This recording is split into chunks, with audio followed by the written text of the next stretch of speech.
could the judge see all of this and still grant an ex parte injunction? I was livid. Then we filed the processes and appeared before the court. And I said, well, you can't blame the judge. This is ex parte. They are allowed to do these processes, so they granted. But as we speak now, the entire case was gone once we appeared once. The state's capacity. Yeah. Do you trust that this process will lead us to getting the money? Well, I mean, why not? Because, I mean, we talk about capacity or logistical constraint when it comes to issues of following the money, right, which is very important conundrum. As an accounting and finance practitioner, having taught even undergraduates who go on to lead in top 4 accounting firms like KPMG, EY, and the likes, they are taught in ways to trace money to offshore accounts among, other places where money could be hidden. I don't really see it as one of a lack of capacity, but I see it, where do our best and brightest go to?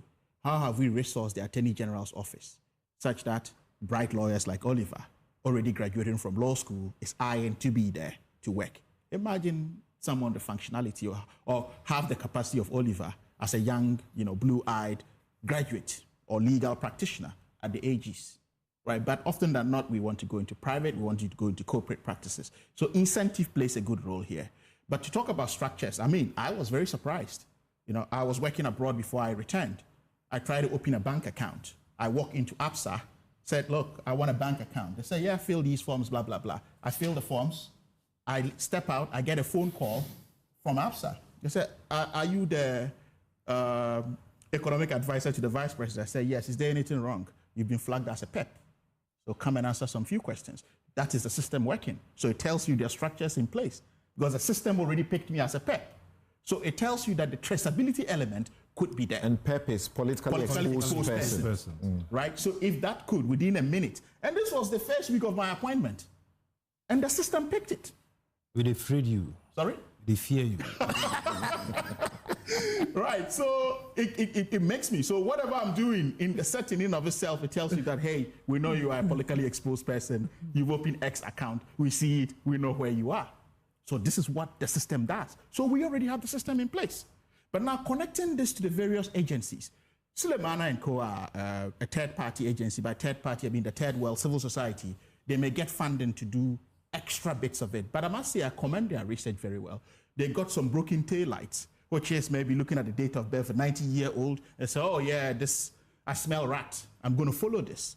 This is what investigations does.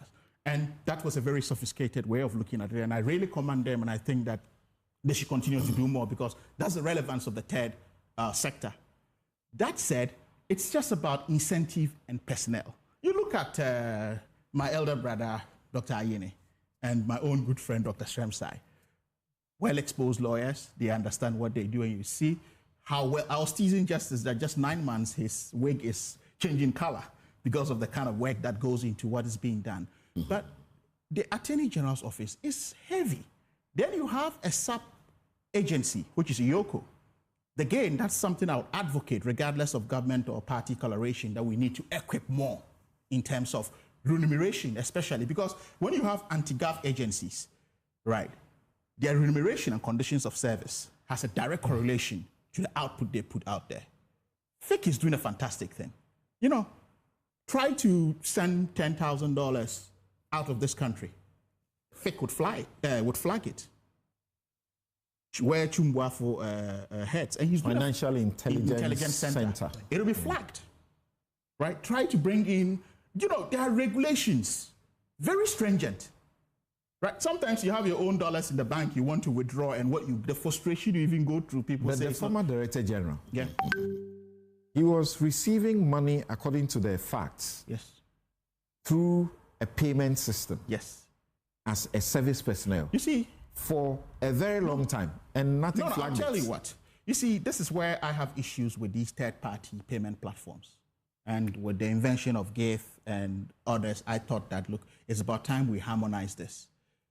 The NSA is a state entity. Bring in private entities to serve as intermediary for payment platform systems, which has become the new procurement normal for people to make money out of the KGL, the SML, assurance issues are things that the state can do. So imagine they were all going through controller and we have X, even though sometimes we may find ghost names or whatsoever, no system is perfect. Or they were going through a state functional system. That is where you have state entities having a connect with all of this. You said things the state can do. Yeah. But your state has proven over decades that the state is unable, is incapable of managing very, simple businesses. The private sector, so it is the private sector that comes in, do a cost benefit. and then suddenly we begin to see that this is a cash cow. No, Samson, but ballpark, we can do a cost benefit analysis of the involvement of the private sector in revenue assurance or revenue generation and see whether we've actually made some profits out of it as a state, or we've just given something to a crony or a friend. What we see are institutions that were debt-ridden. You see, institutions that could not pay salaries, yes, that could not even afford vehicles. Yeah. And then the private institutions come in, join hands with them, and suddenly they are putting up, I think that's the picture. Edifices that befits, that's the picture we are painting. Offices. And I'll make another example and commend an institution, a state senate. I said they don't need any document from me. They just needed my Ghana card number, and within minutes I got a SNIT number. Then I went to GRE. I'm using my own example and Janie to tell you that we have the institutions. GRE tells me they are doing worldwide tax because I needed a tax certificate. So they need to trace any money even internationally. And they could do. They could do it.